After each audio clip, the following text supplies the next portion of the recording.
So here's the deal. If you were born to write, it would mean that you write even if nobody's ever going to see it. Would you still write? That's really kind of the question. Would you write if nobody else would ever see what you write?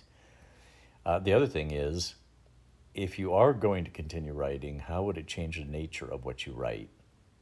Knowing that, look, nobody else is going to see this. Now I'm free. So maybe what would happen is that you would stop thinking about trying to sound like a novelist or writing for the market and instead just say, if I'm writing for myself, how would I say it? And that would always be any author's best prospect for actually being successful at it and getting your stuff published. Now I've come full circle, haven't I? Would you keep writing if nobody's going to read it? No.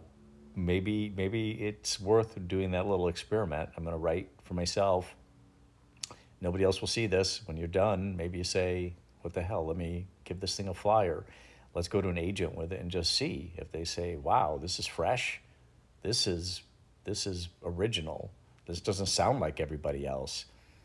Because we weren't trying to sound like everybody else. We weren't trying to sound like that signature sound of a novelist. Instead, we were really letting our own voice come through, which is our originality, right?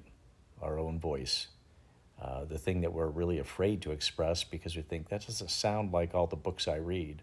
Well, maybe that's the problem. Maybe that's why we have struggled to get published, is that we didn't free ourselves up and we don't trust our own voice.